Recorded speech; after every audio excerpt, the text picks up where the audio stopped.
I'm so excited for today's conversation.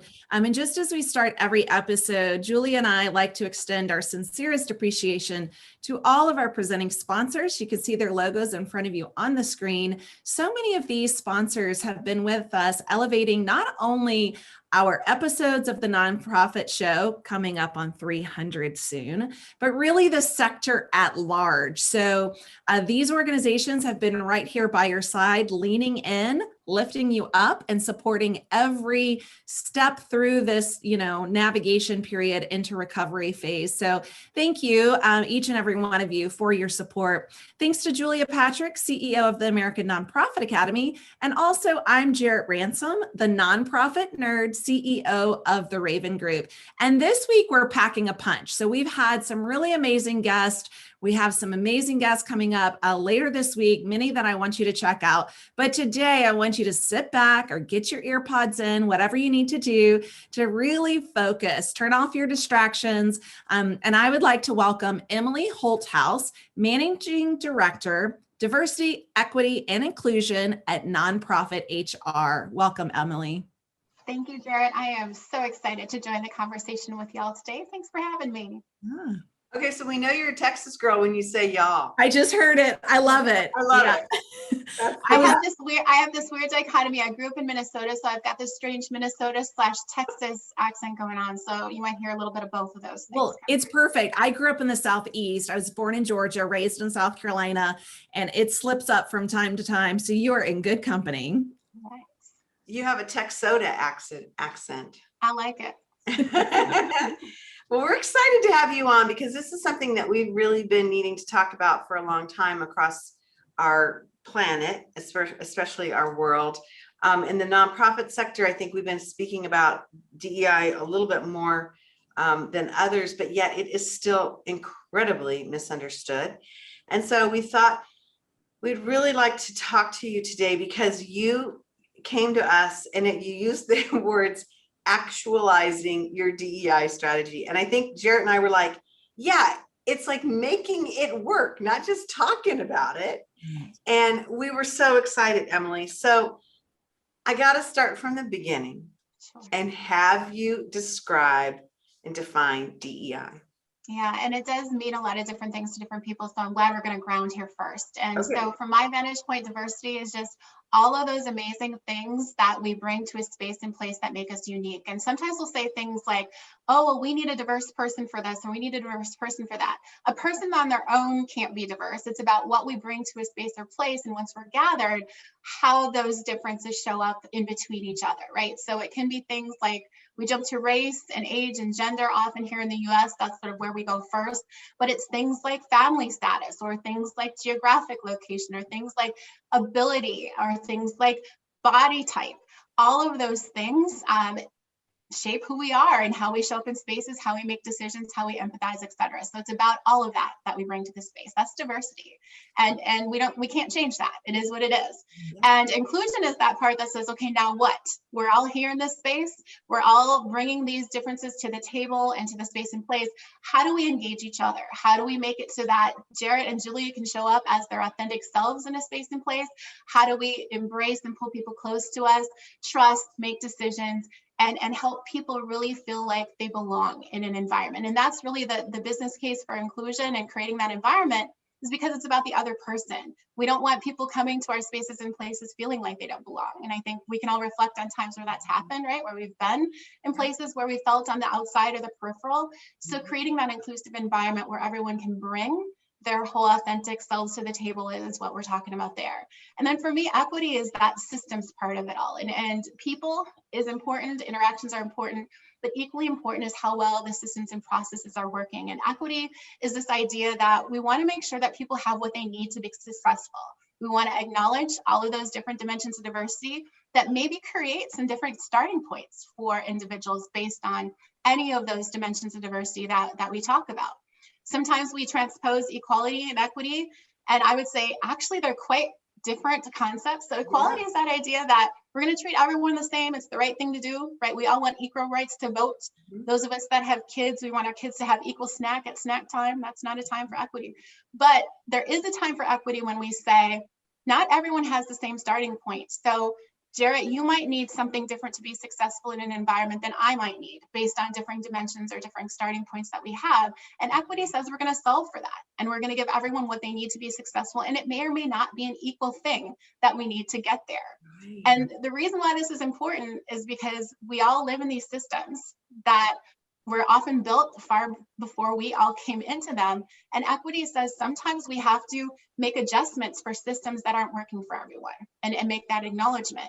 And then at the end of the day too, our job is once we recognize the system might not be working, we help people get what they need, but then we also reimagine or dismantle or fix or blow up said system so that it begins to work for everyone regardless of their dimensions of diversity. So equity is sort of the foundational piece for me because it's the systems. And then diversity is how we're showing up in said system, and inclusion is how we're treating each other in said system. Thank you for grounding this, because I do think for us to have common definitions is really important in our organizations, but then also, you know, that's parallel for this discussion today. Now, I've heard JEDI, so I've heard a lot about diversity, equity, and inclusion, but now it's like, there's this new term called JEDI, which includes the J for justice. What exactly does that mean, and how is that different? Yeah, it is different. And basically JEDI says that we're going to center justice first and equity as that foundation. And then those things will drive the diversity and inclusion in organizations. And so I know that especially a lot of my colleagues that are in this space, where organizations that are really wanting to lean into the justice aspect of the conversation, they center that first and they make decisions, they set priorities based on justice first. And our firm is actually thinking about that too as a rebrand. And I was joking with somebody, it's important, but also how cool would it be to have JEDI Master on my job, on my cards or whatever, right? Or absolutely signature. So, you know, that's cool too. But I think at the end of the day, it's really how do we recenter justice at the front of the conversation versus centering diversity at the front of the conversation? And it's just a mind shift or a different parallel for the work. Well, things are changing so quickly in society. I like that. It makes it also, the imperative is to be flexible and to be at the forefront of new thought, action, and deed, as opposed to just like making these statements. It's more important to say, okay, this is how and why and what. Mm-hmm. Along with that, I'd love for you to talk to us about how do we get this into the other parts of our operational strategy, such as our mission, our, you know, mission, vision, and values, goals. What does that look like? Yeah, absolutely. And I think it's important for all organizations, but specifically nonprofit organizations, to figure out why DEI is important to you being able to do your work and amplify your mission in the community. And I think at the end of the day, there are clear tiebacks. If we want to serve and support communities, that means all members of community. And so this conversation is not optional. It's imperative for sustainability across the board. And we also know that if it's not integrated into what is important for the organization, so if we don't sort of specifically call it out as part of our messaging, if we don't have it embedded as a strand throughout our strategic plan, we're all busy and we're doing the day-to-day, and it's not going to get prioritized and it's not going to get done. We prioritize a lot of things in nonprofits. Who takes care of the money? We prioritize safety. We prioritize all these other things. I'm suggesting that DEI should hold that same level of prioritization that you would for any of the other things that we deem to be important. Because at the end of the day, it is important to your relevancy, your ability to amplify your mission, your ability to just survive long term. Today in the United States right now, more than 50% of kids under the age of 18 identify as kids of color, multicultural kids of color. Today, that is our future. And if we're not positioning inclusiveness, equity, justice into what we do, our future is not going to be connected to who we are as an organization. So it's incredibly important. And I think board members need to know and understand and ground, and they need to be an accountability partner, team members throughout the organization, and then also just that connection to the mission we serve, our constituents, and making sure that it's all tied together. Because if y'all remember what happened last year with all of the events in the Twin Cities, my hometown, and there were all these organizations that were throwing these statements up there. Hey, we believe in this, this, and this. And then their constituents and their team members are like, whoa, wait a minute. That's not how we're experiencing your organization. What you're saying doesn't match up to what we're experiencing. And we are held accountable in a way never before, right? Our teams are not going to allow that to happen. So it needs to be embedded throughout the organization and clearly connected to how you're going to perform your mission, so that it isn't that smoke and mirrors effect that we saw with a lot of organizations last year. Absolutely. So many organizations, I want to say, and we've talked about this, Julia. We have a lot. They made the statement and that was it. Or, they posted a black square on their Instagram, or they posted something on social media and that was it. And they didn't go beyond that. And so to really match up the actions with the statement and to use that as to what you said, sorry, Emily, is really seeing that, what is your constituency base experiencing? What is their experience beyond that statement?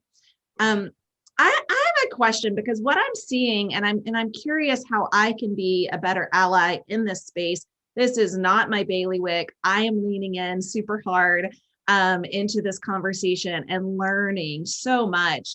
But I'm curious by way of budget, right? So I do a lot of strategic planning process sessions. I do a lot of conversations with the board, and I do bring this topic up. Again, not my area of expertise, but what should I be advocating for when it comes to that commitment beyond really the statement? And I'm thinking specifically around budget. Now, I'm sure there's much more to that, and I'm welcome because I would like to learn as well how I can better, provide information.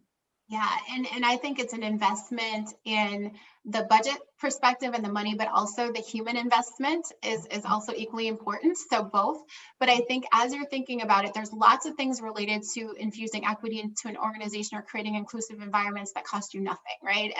But there are also things like investing in embedding DEI education and learning throughout your employee experience. That might be a cost that you have to incur. That's really important.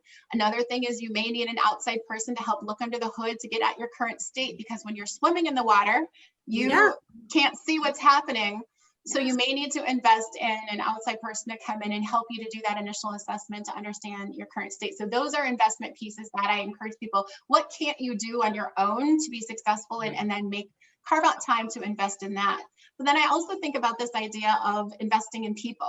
And so knowing that if people in the organization are paid to have this be a part of what they eat, sleep, and breathe every single day, it's going to get you further with integration than saying, oh, well, it belongs to everyone when it kind of belongs to no one, right? And so I also, depending on the evolution of your organization, if you're at a place to invest in a DEI leader at the high level of your organization where they have influence to blow up said systems and can influence the board and tell the CEO when they might have microaggressed and really have the power that is necessary, making that investment at the strategic level in organizations, I think is a really important piece to the puzzle as well. So those are just a few things investment-wise that I would say consider and think about. So Emily, is this something that you could add on as, I'm thinking two things. You find somebody, and I'm thinking it's probably going to be more of like an HR professional that you add this title onto, or is this something like that you get an outside consultant who is your DEI or JEDI specialist, and you somehow plug them in, to your organization? I mean, can you do both or either, or what does that look like? I've seen it work both ways, Julia, actually. And ideally, at the end of the day, having someone, whether it's an outside person or an inside person, that you are allowing to have the right level of influence and access to power and ability to change things is what's most important about that. And whether it's an outside person that you connect with to do it with you, or you grab somebody internally. And I've seen it connected to the HR function. I've also seen it disconnected from the HR function and just a function on the senior team. That is what we do. We drive inclusion, access, belonging, engagement internally and externally. And that's that person's whole job, right? So I've also seen it work really well, depending on the structure of the organization, to be separate from HR, because really DEI, HR is an important part of it. Bias creeps into HR life cycle systems so fast, right? So that's important, but also it's really broader than that. And DEI needs to permeate the entire organization. So you also don't want to get it siloed that it's just an HR thing and that team is just responsible for it too. I see that. And I appreciate you kind of reframing that for me, because I think I have placed it just on as an HR thing. And I can see that if your organization does that, in some ways, it's just going to be lumped in with like insurance benefits. It won't be given the attention that it's due. I was really interested in, and you mentioned this briefly in the Chitty Chat chat. Talk to us about assessments. And so we can figure out what we need and where we're struggling. Yeah, absolutely. And Julia, just one quick thing that you made me think of, and I also look at it like this, like the CEO in the organization, that stands for Chief Executive Officer, but really that's also Chief Equity Officer. I also see the CEO as having a big role to play too, as we're talking about that as well. I love that. Yeah, every CEO, that's part of what you're in charge of as the leader of the organization is having equity be at the core of what you do. Can we take this further? And I don't mean to to stop you right here, but I'm thinking oftentimes in our nonprofit sector, the CEO title is interchanged with the executive director, right? Like that is another title that I think I hear sometimes more often, the CEO, but I'm assuming that's also equity director. Yes, agreed. So it doesn't matter if you are at the head of the organization where power is concentrated, equity is part of your job. Inclusion is part of your job, setting the tone for all of that, allocating resources, being the champion, that is part of your job. And, Jarrett, you talked earlier about that idea of allyship and how do I be a stronger ally? Like, I'm going to push you, like, I want you to be on ally, because ally connotates like, I'm cheering for something that's outside of me and I'm going to support you and I'm going to do that. But with equity and inclusion and things like dismantling racism in organizations, we all need to be in the game together in that, and it impacts all of us, right? And we all need to be active and sort of seeing ourselves getting past, and especially if you're at the top of the organization where power is concentrated, it just needs to be about how you're active, and equity is part of your leadership brand, just who you are showing up in the organization. And whether you identify as someone from a marginalized population or not, it doesn't matter, because it takes all of us to win this game together, and all of us need to be active in it together. Thank you for that challenge and for educating me really in the language, right? And as I had said, I am leaning into this hardcore, a lot of learned behavior from the geographic area in which I grew up, right? And so learning through that, and of course, spending so much time in the nonprofit sector and in so many vulnerable communities. So thank you. That comes gently, and I appreciate it. Well, and also allyship is an important stop along the way. I'm just saying that's not the end stop. Like, we want to keep going, right?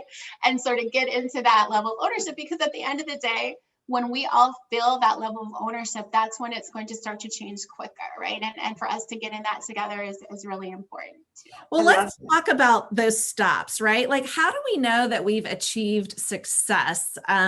Is that something that it's like, okay, we've put in, a Jedi, I really like using that term. We've put in a Jedi policy, we've engaged in a person, consultant, what have you. Like, when do we know that we've achieved success? Yeah, so that's a great question. And to be honest, this is an everyday, all day on repeat activity, right? And so success really is about integration, and it's about our leaders making decisions to support equity outcomes every day, all day. And so, I tell my clients like this, we'll jump in with you, but there are no stickers at the end of the consulting engagement to say you've arrived. You don't get to put something in your window that says you made it. Right. But the way that you know and understand is that you will start to see some of the outcomes that you're hoping for shift or change. You will start to see your relationships with your community broadening. You will see your staff being more engaged and more connected and staying longer. So you're going to start to see a lot of the changes. Your diversity metrics will be more reflective of the communities that you're looking to serve. You will have more diverse voices and perspectives in places of power in your organization. You'll start to see all these things shifting, but at the end of the day, there is no arrival point to go, and getting in that space with each other just requires all of us to be leading this way long term. And that's why I love that y'all are talking about this idea of integration in organizations, because the checkbox approach isn't going to get you there, and getting to the end of the checklist does not mean that you're finished by any means. It's just really thinking about what's next and what we need to continue to move forward. Well, I would think when you're measuring success too, it seems to me at this point, measuring success is starting with acknowledgement.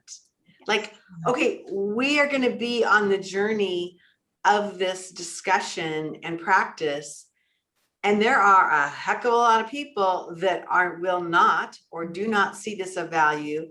And, I think we've got to be able to say this is heavy lifting, but ultimately this does make us more successful. And we don't know what that looks like because we've never done it before. Yeah, absolutely. And I think measuring success does start with the question you posed previously. It's just understanding your starting point, right? You have to know, how does it feel to be in your organization? Where is power concentrated? How do we make decisions with each other? How transparent are we? So what does the environment feel like is what you need to know and understand. And I always say to people, do you know the answer to that question? How does it feel to be part of your organization from a staff standpoint, from a constituent standpoint? You need to get the answer to that. You also need to know and understand, are there any historical things that have happened in the past that we need to acknowledge and own in order to let us go forward?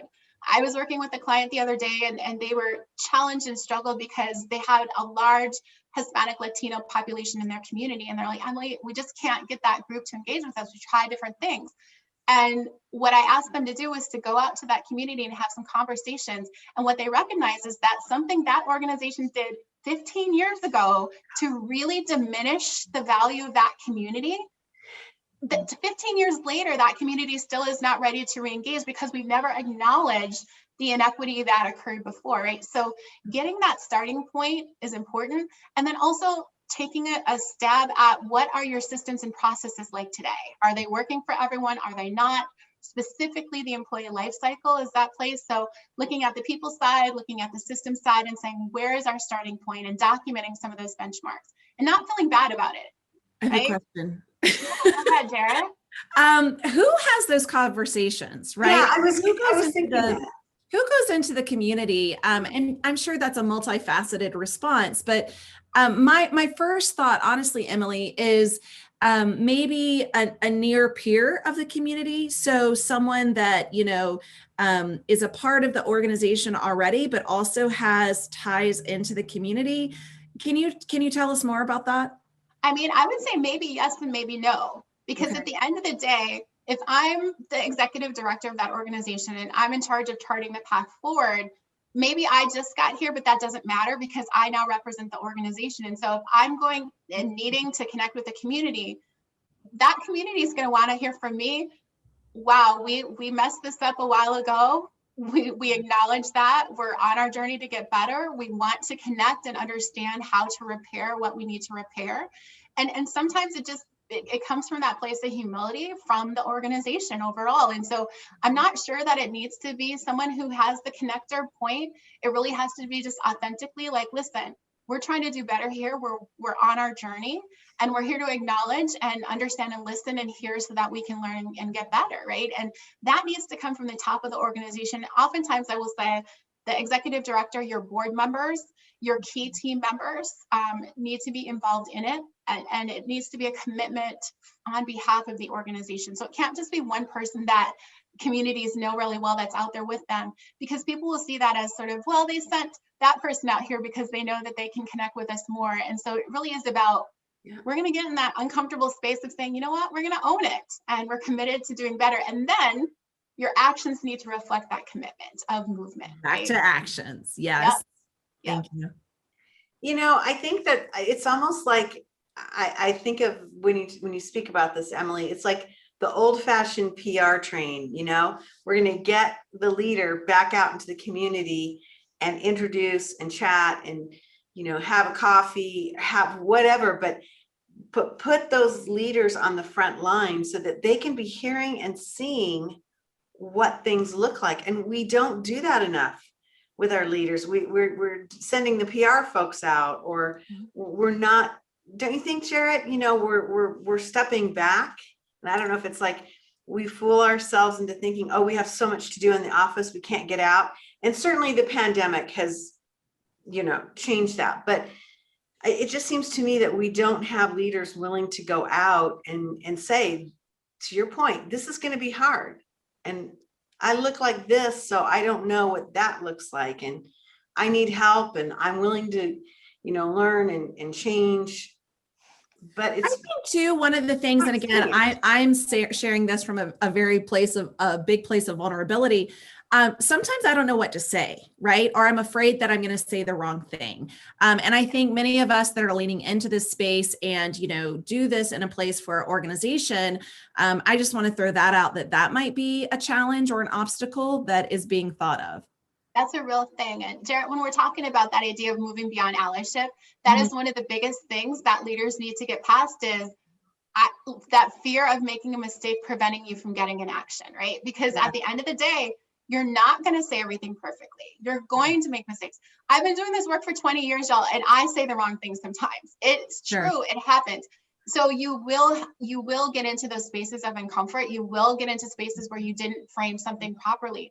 But the more we just start to say, we're going to get out there because being in action is better than being perfect, because that authenticity over perfection is what's required here. And at the end of the day, you might get misunderstood and said your motivations aren't right, even though you know that they are, but that doesn't mean you stop. That means you just sort of keep going. And the more you lean into that discomfort, the easier it becomes as you continue to do it, right? But Jarrett, what you're naming is real and it's valid. And we just have to say, how do we push through that? And how do we begin to sort of go to that humble place? And Julia, to your point, getting out into the communities and having those conversations is a scary thing to do. We might not know what the answer is going to be, or we might not be ready for what the answer of the conversation is. But it's also required for us to really be able to make the impact for our entire community. It's just part of what we need to get into the system of doing. Because if we're going to sit in our office and do things to communities versus doing things with communities and through communities, long term, it's not going to serve you or your community the way that it needs to be served. So. And that's why we're here. Nonprofits are here to help provide a solution to a community problem. That's right. Baseline. You don't make cookies, you don't build microchips, you don't build cars. You're about building community, kids, families, adults, engagement. Yeah. And Emily, that's what it is. You have been amazing. I'm looking at my clock and I'm like, no, I just want you to stand still. I know. Emily, wow, this is amazing. So we had your CEO on a couple of weeks ago and we thought, wow, okay, we've died and gone to heaven. And we were talking about women in leadership. We loved that. And then somebody else on your team was like, I don't know, wait till Emily's on. She's pretty amazing. Y'all are very sweet. Thank you. And you're hiring. The nonprofit HR team is hiring. I just saw that on LinkedIn the other day. So check them out. They've got a great, robust page of open positions. So here's Emily's come work with us. We love talented, amazing people from all over the country. So thank you for throwing that out there. Please come work with us if you're interested. Yes. It's amazing. Well, this has been fabulous. We need to have more of these discussions. And so we've got to get you back on because I've learned a lot. And I know that this is something that, to your point, it needs to be at the forefront, coming from the top down and then linking across our organization. So this is super cool. Again, I'm Julia Patrick, CEO of the American Nonprofit Academy. Been joined by the nonprofit nerd herself, Jarrett Ransom, CEO of the nonprofit, the Raven Group. I was going to say of the nonprofit nerd group. I've only said this now for more than a year. It's okay, it happens. Well, anyway, wow, what a great conversation. I just want to also thank Mary Highland, who had me on her Inspired Leadership podcast. If you want to check that out, here's the link. It's really an interesting wrap up of what are some of the things that I've learned over the past year. It was a great conversation. So if you're looking for more time with me, which I don't think you need to be, but I wanted to thank Mary for including me on that as well. Hey, presenting sponsors, without you, we would not be here. And we are very, very grateful that you allow us the opportunity to come in and have such amazing guests as we've had today with Emily Holthaus. So basically, thank you for opening this door that we've walked through and continue to walk through every day. And so we want to make sure that you support them as they support us. Another amazing way for me to start my day, What say ye, Ms. Jarrett? Phenomenal. Emily, I said this to your CEO, and I was just like, I want to pick a handful of people to go on a retreat with, and you're definitely on that list. So thank you for joining us today. Let's do it, Jared. Do it. All right. Thank you so much for joining us today. Welcome you back anytime. I know we have some of your other colleagues from the nonprofit HR joining us, and I look forward to our conversations and discussions with them as well. So thanks to all of you joining us for another amazing episode of the Nonprofit Show. Hope you'll join us tomorrow. And until then, stay well so you can do well. Thanks, everyone.